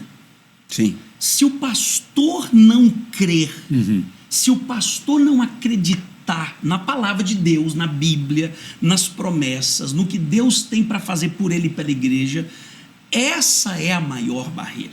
Mas se o pastor, como disse o Jerônimo, estiver grávido, se ele estiver engravidado da promessa, da fé, da visão, do que Deus pode fazer por ele e pela igreja, você pode trabalhar, pastor, com o que você tem na mão. Sim. Com o simples, com o pouco. Porque Jerônimo prega muito sobre isso. Deus faz coisas grandes a partir das coisas pequenas. Sim. Então eu lembro quando eu sempre entrego uma caneta no projeto de vida. Uma caneta hoje bonita, personalizada, para a pessoa escrever o sonho dela. Porque o Luiz falou, tem que escrever. Tem que escrever. E tem que escrever. Tem e aí, sonhar e tem que escrever. Sonhar e escrever. Eu sempre entreguei uma caneta, mas eu estou lembrando aqui agora, quando eu tinha lá 20, 30, 50 pessoas, eu não tinha condições de mandar fazer uma caneta personalizada. Sabe o que eu fazia? Eu comprava uma caneta simples, a mais simples que tinha. A mais simples, Wagner, a mais simples que tinha. E eu comprava um spray dourado. E eu lembro, como se fosse agora, eu segurando assim as canetas e pintando. Ó, pastor, olha, não, isso é um testemunho, né? Mas olha aqui, fazer. Mais prática do que isso, exatamente. Não tem para contar. Eu não tinha condições de mandar fazer uma pulseira do projeto. Uma fitinha de cetim. Fita de cetim. Aí depois que melhorou um pouquinho, eu mandei silcar a fita. Olha isso. Eu mandei silcar a fita. Mas isso é muito bom, sabe por quê? É muito bom a gente ouvir isso. Se vocês tiverem histórias assim, eu quero ouvi-las, porque as pessoas às vezes olham para o pastor Jerônimo, para o pastor Luiz Antônio, para o pastor Rodrigo, e falam assim, mas vocês têm 2.000 pessoas nas suas igrejas, você tem 4.000 pessoas, por isso que você faz cenário, você faz isso, faz aquilo. Não. Você começou com 20 pessoas pintando caneta. Eu lembro, eu acho que eu cometi crime ambiental. Eu vou dar um testemunho que se brincar aqui, eu cortava arbustos no cerrado, pequenas árvores, para decorar a igreja. Eu ia no meio do mato, cortava pé de goiaba, goiabeira, para fazer cenário de igreja. Hoje a gente tem decorador Sim, e tudo, sim. é tudo melhorou. Né? Eu posso melhorar mais ainda. Mas eu fazia, Wagner, Jerônimo, eu fazia dentro do meu melhor. Sim. O que eu podia fazer de melhor, e dentro da minha condição, E de forma inteligente, né? de forma forma inteligente. orientado, eu conversava com as Sim. pessoas da igreja. Ô pastor, por que o senhor não faz isso? O senhor está com essa ideia? Vamos fazer isso. Quantas vezes, Luiz, quantas vezes a igreja sem dinheiro para fazer a decoração, os irmãos traziam emprestado de casa uma mesa, uma cadeira, uma poltrona bonita, a igreja não tinha. Os irmãos traziam e me emprestavam um forro, um som, alguma coisa para me emprestar. E o que eu não tinha, eu produzia. Sim. De forma muito simples e muito barata. Só que o maior obstáculo, o maior desafio é se o pastor não acreditar. Sim. Se o pastor não acreditar, a igreja não vai acreditar. E se a igreja não acreditar, ninguém vai viver milagre. Agora, é interessante, quem fundou a igreja quadrangular em Pará de Minas foi o pastor Mário. Eu fui lá com ele no primeiro culto. Sim. Eu fui lá com ele. Ele fez programa de rádio lá há muito tempo e fundou. Quando o pastor Mário, o pastor Leandro, o pessoal indicou o pastor Rodrigo para ir para Pará de Minas, era uma igreja bem fraquinha. Era uma igreja que precisava de um renovo, de uma igreja enfrentando fé. problemas, entendeu? Muita fé. E só para você ter uma base, hoje a igreja de Pará de Minas, que o pastor Rodrigo passou lá, no ano passado ela ficou em 9º lugar em arrecadação no Brasil. Eu fico pensando, como que esse homem, ele foi nomeado lá para onde é que o vento ajunta o cisco, que nenhum pastor tinha coragem. Não. Ele falou, não, o pastor Mar, o pastor Leandro, o pastor Antônio Gerard, tem misericórdia, não me manda para lá, não. Eu vou sofrer lá. Esse homem, ele foi para o lugar onde ninguém prosperava, todo mundo problemático. E eu queria que o pastor Rodrigo viesse aqui fazer um podcast um dia, ele sozinho, com você, Wagner, para ele ensinar o que aconteceu, ela transformar numa potência. Uma potência, é verdade. Né? É verdade. Como que ele foi pastorear lá na Manjedoura, um lugar mais simples. Né? Uma cidade muito simples, 95 mil habitantes, não tem grandes indústrias, um povo muito, muito simples. E Deus fez florescer o deserto. Mas você a sua fala mostra o motivo do seu sucesso em Pará de Minas. Qual que é o limitador? O pastor. Se o pastor não acreditar, ninguém vai acreditar. Não adianta. Rodrigo, interessante. A igreja lá não fazia projeto de vida, tá? Exatamente. A igreja não fazia projeto de vida. Quando eu assumi a igreja, ela não fazia projeto de vida há mais de 20 anos. Há mais de 20 anos, as pessoas não eram orientadas, ensinadas, estimuladas a ofertar a Deus. Não tinha essa cultura na igreja de oferta, de projeto de vida, de corrente de fé, não tinha nada disso. Nós levamos essa fé. Então, por isso que eu digo, Luiz, se o pastor não acreditar, não vai. Quanto tempo você está em Pará de Minas? 6 anos, fez agora. Meu Deus do céu, você precisa pôr a mão na minha cabeça, viu, Luiz? Gente, Luiz, Wagner e Rodrigo, e irmãos do Brasil inteiro. Todo ano eu prego uma coisa seguinte: todas as vezes que a gente vai pregar uma promessa de Deus para a igreja, as pessoas que estão ouvindo se dividem em 2 grupos. Você pode ser o maior pregador do mundo, você pode ser o Mário de Oliveira, você pode ser o Billy Graham, você pode ser o Morris Cerulo, você pode ser o Jimmy Swaggart. Quando você prega uma promessa, as pessoas se dividem em 2 grupos: os que ouvem e creem e os que ouvem e não creem. Verdade. Agora você vê Jesus pregando, não era um pastor, é Jesus pregando. E ele percebeu que um grupo não estava crendo. E ele lá em João 10, 26 falou assim: vós não credes porque não sois minhas ovelhas. Então, quem é que crê no que o pastor prega? Quem é a ovelha?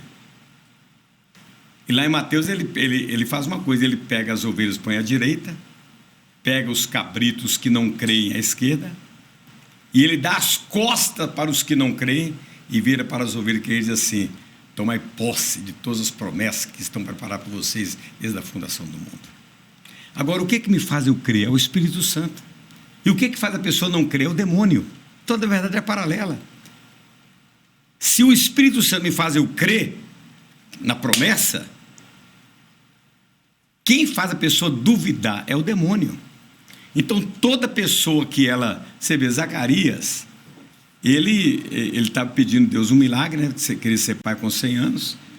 Ele frequentava lá o Templo dos Anjos, naquela época. Lá na Barroca. E ele veio ali e falou: eu quero ser pai. Aí o anjo Gabriel chegou e falou assim: Deus ouviu suas orações. Você acredita que o cara, vou dar uma de Mário de Oliveira aqui, o pioiento, né?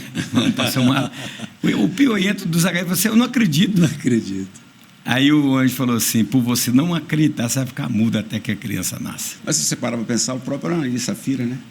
O próprio demônio, o próprio diabo, o texto fala isso, o próprio diabo encheu o coração dele. Não foi o homem, não foi o vizinho, não foi ninguém, foi o próprio diabo. Falou, então, sabe o que eu faço? duvida, cara. Você sabe o que eu faço? Eu falei: irmãos, eu estou pregando aqui sobre o sacrifício. O que vai resultar na sua vida? Tem muita gente que não crê, então eu vou orar agora. Todo mundo que não crê vai ficar mudo. Porque o anjo fez os caras ficar mudos. Quem é que não crê nessa promessa? Luiz, eu tô vendo o rosto do Luiz ali. Aí você Luiz, eu fui testemunha disso, eu vi o pastor Jerônimo fazendo essa oração. E o povo saiu com isso, que não acredita, mas agora não acredito. Não. Gente, eu fui testemunha ocular disso, eu vi as pessoas ficaram mudas, elas não conseguiam falar. Eu vi o pastor Jerônimo fazer essa oração. É uma das coisas mais surpreendentes que eu já vi o pastor Jerônimo ministrar. Eu fui testemunha disso aí. Aí eu mostro que o que fez a pessoa, tem um espírito de mudez que está na garganta da pessoa. Aí eu mando o demônio sair da garganta dela, ela volta a falar. Aí eu, glória a Deus, agora volta. Aí ela volta a ficar muda. Olha que coisa. Entendeu? Que isso? Então, porque é o seguinte: o que faz a pessoa ficar incrédula é o demônio. Sim. Essa é a verdade. Entendeu? Mas, existe o pastor que não crê, e por isso ele não prega e a igreja não vive nada. Existe o pastor que crê, mas tem medo de pregar. Por que ele tem medo, Jerônimo? Por causa dos bodes, por causa dos que não creem. Que na verdade Os críticos, né? Que na verdade é aquela máxima, né, do pastor que quer agradar todo mundo. Isso é impossível, né? Não tem jeito. Não tem jeito. Nem Jesus agradou a todos. Tem uma coisa tão forte nisso que o Rodrigo está dizendo, que é a gente parar para pensar no seguinte: sobre a grande diferença de pessoas que estão nos assistindo e ficar pegando o que a gente está falando aqui como se fosse simplesmente uma técnica, né? Não vai funcionar. Porque tudo que eu estou ouvindo vocês falarem, o que fica claro é de que realmente as pessoas precisam crer. Não adianta ela fazer. Como é que você faz mesmo? Né? Em que momento você faz isso ou aquilo? Tudo bem. Pode ser ajuda. Uma linha, uma né? direção. Uma direção para a pessoa poder seguir, para poder se organizar naquilo que ela vai apresentar. Mas se ela não fizer o famoso dever de casa, né? Que é, por exemplo, que vocês já trataram, por exemplo, a oração. Se ela não orar, se ela não crer, não vai adiantar nada. Sim. Não tem como a coisa acontecer se ela ficar pensando só em técnica, né? Olhar para isso aqui como se fosse apenas um modelo a ser seguido. Já imaginou se Jesus, se os profetas, se os apóstolos, se os pregadores, os nossos pais na fé tivessem tido medo de pregar a palavra de Deus? A gente não estava aqui. Estava aqui. Sim. Então, quando o pastor, ele crê, mas eu não vou pregar porque eu vou ter oposição, eu vou ter críticas, algumas pessoas vão me criticar, vão sair da igreja. Sim. Quem é que sai da igreja? É a ovelha? A ovelha sai da igreja? Não. A ovelha não sai da igreja quando você prega a palavra de Deus. Sim, Quem verdade. sai é o bode, Verdade. é o cabrito, ele esperneia da cabeçada. Mas nós não podemos deixar de pregar por causa do bode e do cabrito. Então tem o que não crê, e ele trava a vida de todo mundo, inclusive a dele. Tem o que crê e tem medo, e ele fica travado. Então o que vocês, né, de uma forma geral, estão afirmando é que resistência, ela existe Em todas as igrejas. Claro. Então não é só na minha. Não, Nossa, isso que você está Jesus falando é teve super resistência. importante para o pessoal que está ouvindo, Exatamente. porque tem muita gente que fica pensando que é só com ele que só com acontece. ele. Né? Não, só na minha que É. a resistência é uma coisa natural Quando dentro de todas as igrejas. Quando você vai pregar, principalmente sobre a fidelidade no dízimo e na oferta, sempre Satanás vai levantar alguém para te confrontar. Vai chegar para o pastor, aí você fica acanhado, você recua. Você não pode ir para o altar e ficar... você não tem que bater na cangaceira, você tem que pregar a palavra, esquece o que o ímpio falou, que o incrédulo falou. Entendeu? Você não pode pregar irado, porque enquanto ele está sendo usado pelo diabo para tentar fazer o pastor, amedrontar o pastor, você deixa ele para lá. Ele não pode ser da igreja, ele é importante, porque os incrédulos, eles te fazem você se perseverando naquilo que você prega. Olha o que está escrito, pastores, 2 Timóteo, capítulo 3, versículo 8. E como Janes e Jambres resistiram a Moisés, assim também estes resistem à verdade, sendo homens corruptos de entendimento e réprobos quanto à fé. Então, Paulo está dizendo, Timóteo, desde Moisés teve resistência. Você está tendo resistência aí na tua igreja? Moisés também teve resistência, Jeremias teve resistência, Isaías teve resistência, Jesus teve resistência.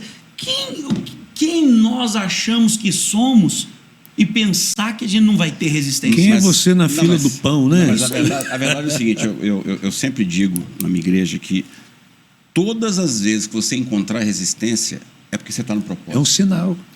Todas sinal as vezes. bom. Gente, olha bem. Na campanha do Projeto de Vida, eu faço, no domingo que antecede a Santa Ceia, que é o dia que o pessoal vai entregar o Projeto de Vida, o dízimo e oferta e sacrifício, eu faço a cerimônia do garfo.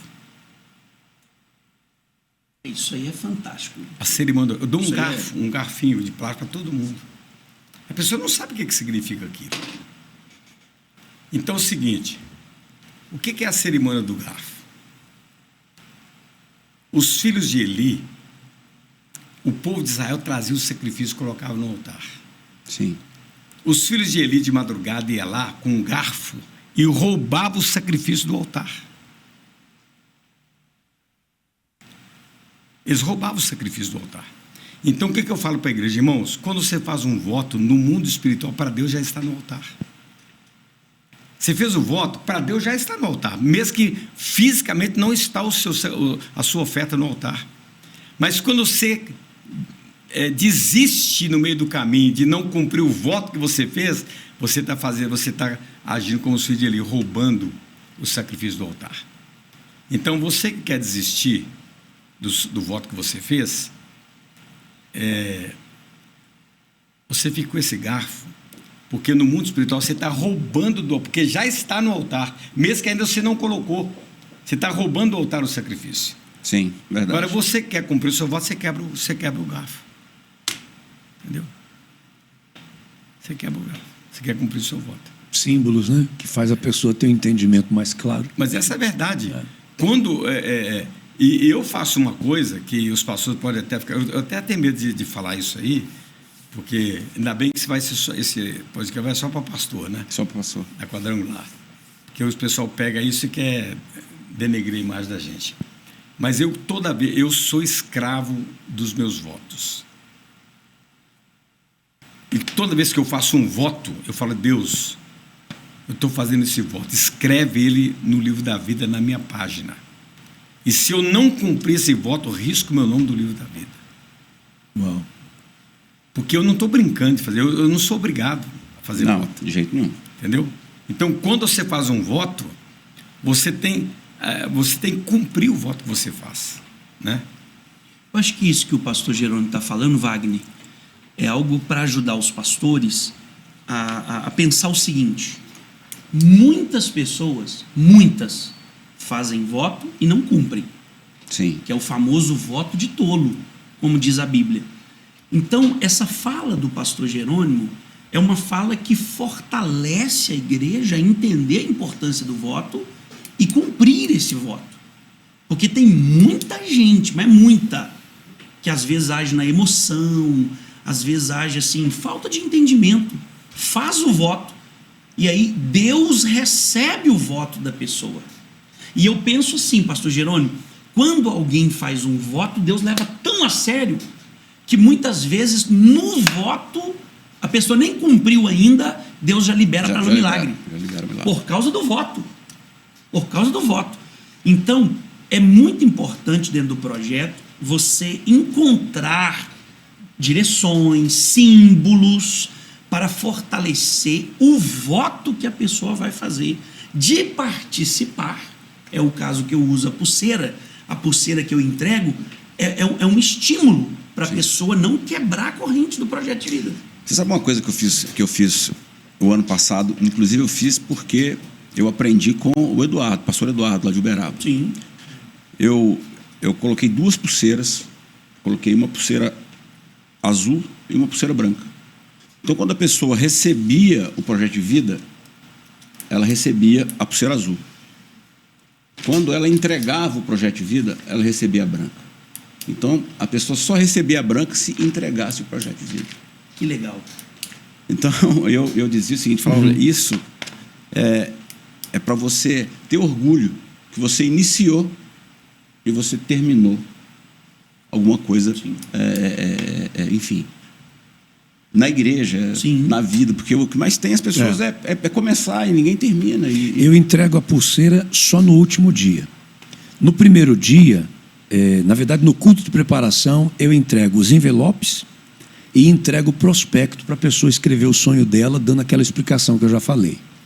No último dia, quando a pessoa traz o projeto dela, aí eu entrego para ela a pulseira e o óleo.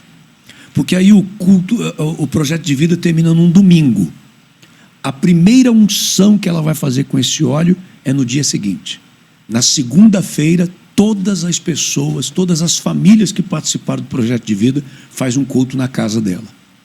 Aí eu mando para essa pessoa um link com uma pregação minha, ela reúne a família, coloca aquela pregação ali, seja no computador, na televisão, ali a gente faz o apelo para aqueles que querem entregar a vida para Jesus, as pessoas entram em contato com os acolhedores na igreja, esses acolhedores vão continuar dando a assistência para essas pessoas, mas a primeira unção que ela faz é da família dela e depois de todos os convidados dela naquele culto simultâneo, culto no lar, que acontece no dia seguinte ao projeto de vida. Então termina no domingo, segunda-feira em todas as casas lá no estado de Sergipe, onde tem um quadrangular, aí acontece um culto, mesmo horário, né? Mesmo bate-canal, a mesma hora.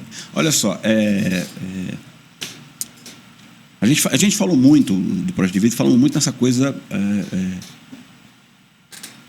mais direta e objetiva, né, do projeto de vida, que é a prosperidade, enfim, que a pessoa escreveu sonhos, enfim, e as realizações materiais, vamos assim dizer, para 2025. Mas como é que vocês entendem também o projeto de vida, usando o projeto de vida como um gancho para o pastor fazer a igreja crescer espiritualmente? Como é que vocês enxergam isso? Wagner, o projeto de vida é uma grandiosa oportunidade para a gente ganhar almas. Começando por aí. Por quê? O que eu faço lá na igreja? Eu uso a corrente do projeto de vida para trazer pessoas para a igreja. Você já fez alguma vez projeto de vida? Não, o que é projeto? Não, você vai projetar o seu ano. Quando você projeta, Deus abençoa. A Provérbios 16:3 fala que Deus abençoa o plano daquele que consagra a Deus. Então, faz o projeto de vida para sua empresa. Muitos empresários chegam na igreja no projeto de vida. Muitas famílias. A gente usa o projeto de vida para trazer muitas pessoas para a igreja. Durante o projeto de vida, a gente tem assim um número de visitantes enorme na igreja. Com certeza. E gente que vai ficar, que vai encontrar Jesus, Rodrigo, pelo projeto de vida. Uma coisa que acontece lá em Aracaju, você conversa com as pessoas sobre a conversão dela e ela vai falando assim naturalmente. Eu vim pela primeira vez na igreja do projeto de vida, DNA de vencedor. Olha aí. Eu vim a primeira vez na unção na minha casa. eu vim no o melhor de mim. Cada um vai dizendo. Quer dizer, o projeto de vida marcou a conversão da pessoa. Foi quando ela veio para a igreja pela primeira vez. Tanto é, pastor Luiz, que eu tenho um batismo dia 31 de dezembro. É porque acaba que o tema do projeto de vida esse ano, né, que ele cresça. Que ele cresça. É um tema com uma visão futura, né? Que ele cresça. Sim. Então, ou seja, eu acho que se os pastores aproveitarem o próprio tema, o gancho do tema, dá para ele colocar aí Sim. É um projeto que cabe um evangelismo. Agora, Sim. o Wagner, o projeto de vida ele não visa só a vida material. Sim. O nosso projeto de vida é para crescimento espiritual também. Você vai fazer o projeto do seu crescimento espiritual. Você vai fazer o projeto para a sua saúde, de cuidar da sua saúde. Você vai fazer um projeto para cuidar da sua família. O projeto de vida não é uma campanha financeira, somente financeira. Inclusive, Rodrigo, no próprio prospecto que está sendo, né, já colocado à disposição dos pastores, lá está exatamente isso também, né? Que a pessoa escreva qual é o sonho dela em relação ao seu crescimento espiritual. O sonho que a pessoa tem do seu crescimento intelectual, emocional, está tudo acadêmico. Ali. Então, essa realmente é a prova de que é a verdadeira prosperidade, que não é aquilo que vem Não existe prosperidade de uma coisa só na vida da pessoa. Não. Prosperidade, se tem alguém que pode falar disso, o pastor Jerônimo, né? Fala disso com tanta autoridade, mas a prosperidade é uma coisa ampla, abrangente, não uma coisa específica. Né? Nem é prosperidade a pessoa que só tem dinheiro, mas de repente não tem alegria, não tem realização, não tem satisfação com a vida, né? Então, como, Wagner, que a pessoa vai crescer espiritualmente? Eu vou ensinar a igreja e todos que fizerem o projeto a fazer um projeto de crescimento espiritual. Orar mais, meditar mais na palavra de Deus, fazer jejum, crescer, servir na igreja. Ganhar uma alma. Ganhar 2025, uma alma. Pelo menos uma alma, ganhar uma alma. 2025. O nosso projeto lá, a gente coloca 7 nomes. Todo ano a gente ora por 7 pessoas. Cada pessoa que faz o projeto, na primeira página, coloque aqui 7 nomes de pessoas que você vai trazer para Jesus em 2025. É o primeiro alvo. Então, o projeto é também uma estratégia de crescimento espiritual. Mas o pastor Jerônimo fala um negócio, eu lembrei aqui, não sei se ele vai lembrar. Eu lembrei esse meio... Não sei, acho que está em João. Se você ganhar uma alma, você pode pedir qualquer coisa. Cada alma um milagre.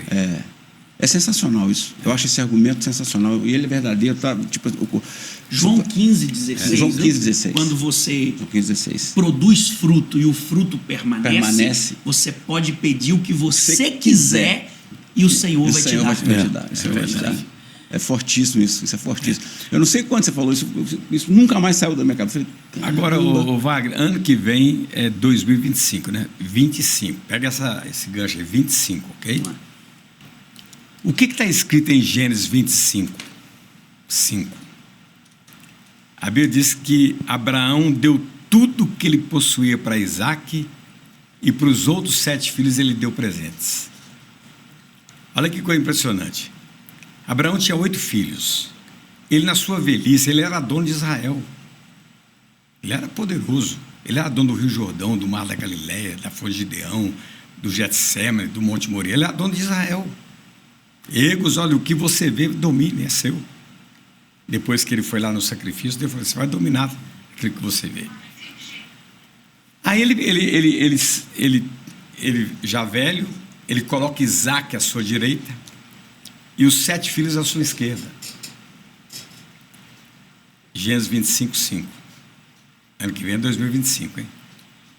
Aí ele pega, eu represento por um globo, ele pega tudo que ele tem, toda a herança dele, e ele entrega para Isaac. Isaac, tudo que eu tenho é seu. E os outros 7 filhos que estavam à sua esquerda, falou, pai, e nós? Eu falei, não esqueci de vocês, eu não esqueci. Eu comprei um presente para cada um, está escrito lá. Para Isaac ele deu tudo que ele possuía, para os outros filhos deu presente. Ele deu uma moto para um, uma bicicleta para o outro, um iPhone para o outro, um terno para o outro. Aí os 7, cada um com um presente, falou assim, pai, por que o senhor deu tudo que o senhor tem para Isaac e para nós só presentes? falou assim, porque é o único que estava comigo no Monte Moriá na hora do sacrifício. Então o sacrifício ele gera direito de herança. Ó. Ele gera direito de herança. Então, milhares ficam o ano inteiro só ganhando presente. E vai ficar agora, a vamos vida ver o toda. testemunho de Isaac e o testemunho dos 7 filhos. Os 7 filhos, né? Qual o testemunho de muita gente que vai no altar dar um testemunho? Ah, pastor, eu ganhava um salário mínimo, eu passei para 2.000, glória a Deus, aleluia, presente. Ah, pastor, eu tinha um carro em 2015, comprei em 2016 em 10 pagamentos, presente. Ah, pastor, eu pagava aluguel, eu pagava 1.500, pastor, eu pedi, eu orei, a mulher deu um desconto de 300 reais, estou pagando 1.200, tudo é presente. Agora, olha o testemunho dos 7 filhos. Oh, irmãos, eu ganhei uma moto, eu ganhei uma bicicleta, eu ganhei um iPhone, presente. Agora, olha o testemunho de Isaac.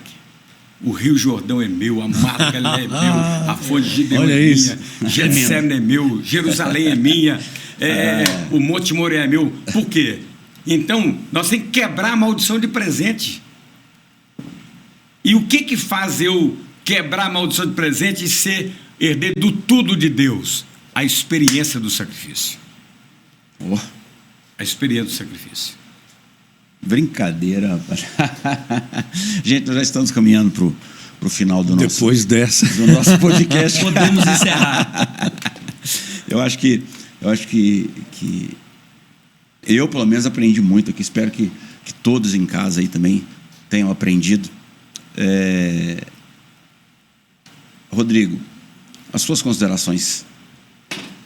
Wagner, quero louvar a Deus pela vida do pastor Mário de Oliveira, pastora Bianca, a nossa liderança, que teve essa iniciativa de abençoar os pastores de todo o Brasil. Para mim é uma honra enorme estar nessa mesa. Só tem aqui heróis da fé. E eu fui aluno deles, eu sou aluno deles. Isso aí. Então eu quero louvar a Deus pela vida deles, do nosso presidente, de toda a nossa igreja e declarar que você, pastor, pastora, terá um projeto de vida poderoso. Amém. E que ele cresça aí na tua vida, na tua igreja. Pastor Jerônimo. Wagner, obrigado por essa oportunidade, por esse momento de comunhão, né? E obrigado mais uma vez ao pastor Mário, pastora Bianca. Eu tenho uma pérola para falar para vocês em 30 segundos. Pode ficar à vontade. Você já ouviu o pastor Mário pregar sobre prosperidade? Não estou falando aquela mensagem que prega no Santidade. Não. Ele, há mais ou menos 49 anos atrás, eu vi ele pregar sobre prosperidade. Ele falou assim, irmãos, eu quero falar sobre dízimo. Olha o que ele falou. Ele falou assim, ó, quando você é dizimista fiel, o seu sapato dura mais, a sua roupa dura mais, o mantimento dura mais, o salário dura mais. O pneu do carro dura mais. O pneu do carro dura mais, a gasolina do carro dura mais.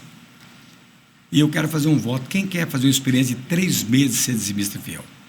Você vai ver que em 3 meses Deus abençoa a sua vida e você nunca mais vai deixar de ser. Ali eu estava na plateia, eu não era dizimista. A plateia é ótima, né? Estava ali na igreja. Aí eu levantei e fiz o voto. Com esta palavra, não foi estudo bíblico, né? O que eu prego para a igreja? Eu prego exatamente isso. Tem 50 que eu prego essa mensagem.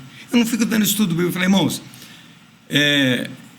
quando você é dizimista fiel, você não está dando nada para Deus, você está devolvendo o que é de Deus. E quando você consagra o seu dízimo, o seu sapato dura mais, a sua roupa dura mais, o mantimento dura mais. Eu falei exatamente o que o pastor Mário me ensinou. Aí eu faço 3 perguntas. Falei, primeira pergunta, quem já é dizimista fiel fica de pé. Aí tu fica, permaneça de pé. Segunda pergunta, quem já foi dizimista fiel e por algum motivo você parou de ser e quer renovar o seu voto, fica de pé. E a terceira pergunta, quem nunca foi dizimista fiel e você quer se tornar dizimista fiel a partir deste mês, se você for dizimista fiel, Deus vai fazer 5 coisas. Ele vai abrir a janela dos céus, derramar bênção sem medida, repreender o devorador, quebrar a maldição da esterilidade e se transformar numa pessoa bem-aventurada. Quem quer fazer o voto fica de pé. Aí eu faço o voto. Deus, Senhor Deus, pega o livro da vida, abra na minha parte e escreva com o sangue de Jesus meu voto de ser dizimista fiel para o resto da minha vida. Em nome de Jesus. Pá, pode ser, pá. Eu aprendi isso com o pastor Mário. E eu não mudo, eu prego a mesma coisa. É coisa simples. Eu não fico dando estudo bíblico, aquele negócio, vai lá, vai não sei. Pá. Todo mês é a mesma coisa. Amém. Grande Luiz Antônio. Gente, que bênção a gente ter essa oportunidade aqui. E eu sempre procuro fazer uso de toda oportunidade que eu tenho de repetir o que eu penso sobre a liderança do pastor Mário e da pastora Bianca. E eu gosto de dizer isso. Eles têm uma liderança servidora. Eles usam a autoridade que eles têm, o poder que eles têm para servir. Não é? O fato de terem nos convidado para estar aqui mostra isso. Luiz, você tem alguma coisa para falar, alguma coisa para abençoar os pastores? Pastor Jerônimo, Rodrigo, Wagner, aí eles reúnem a gente. Então a gente está aqui por uma iniciativa deles. Para mim isso é uma liderança servidora. Eu agradeço muito a Deus por isso.